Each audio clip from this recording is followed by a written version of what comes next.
Ассалаумағалейкум, қалайсыздар?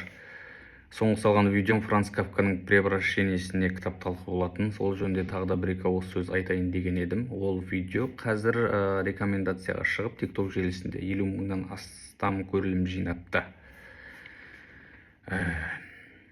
Бірақ ол жазушы негізінен өзінің шығармаларын, жазбаларын, мәтіндерін, романдарын жойып жіберуді, мүлдем құртып өртеп жіберуді өтініш еткен, өсиет еткен өзінің досы Макс Бродқа өмірден кетер алдында.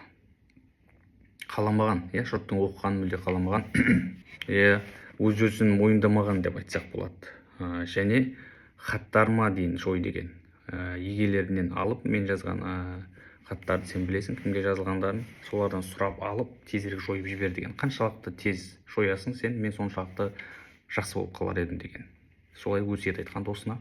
Бірақ досы оны орындамаған, керісінше жинастырып, қандай бүкіл шығармашылығын жинастырып, кітап етіп басып шығарған досы және өзінің ғашығы бар, солар атсалысып.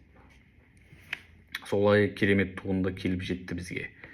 Айтқым келгені, жалпы ол өзін керексіз сезінген мына әлемге.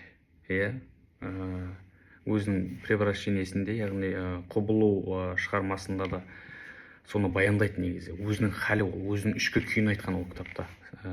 Өте ауыр хал. Ол өзін мойындамаған, бірақ оны миллиондаған адамдар мойындайды қазір. Адам өзін ешкімге керек емеспін, менің пайдам жоқ, бұл әлемде орным жоқ деп ешқашан сезінбеуі керек. Сен өмірге келдің, сенің орның бар. Сенің орның болмаса, бұл өмірде сен өмірге келмес едің. Алла тағала сені алып келді, осы жалған өмірге уақытша. Сенің бұл өмірде істейтін іс-әрекеттерің бар. Сенің ғана жасауың керек тиісті істер бар. Сол үшін жүрсің сен өмірде, сол үшін келдің.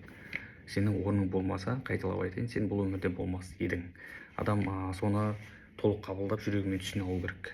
Франц Кафка бұлай әлемге таныламын деп ойламаған. Ойына кіріп шықпаған шығар деп те ойлаймын мен негізі. Бірақ мен салған кітап талқы 50 мыңнан асып кетті да көрілім. Мен содан осындай ойлар келді да маған. Ол әлемдік жазушы, басқа ұлттың жазушысы, біздің Қазақстанның өзінде жарқ етіп кәдімгідей бір тіріліп қалды деп айтсақ болады. Бәрінің біршама адамның назары түсті. Ойбай, бұл қандай роман, не жазылған деген секілді. Уақыт өте келе жалпы жазушылардың өлмейтіндігі, мықты туындылардың өлмейтіндігін уақыт өзі дәлелдейді. Қорытындылап айтсақ, әрбір адамның өмірде өз орны бар. Дәл сенің жасау керек істерің бар, жұртқа пайда тигізе алатын. Соны ұмытпауымыз керек, табуымыз керек деп ойлаймын. Жақсы, бейбітшілік болсын.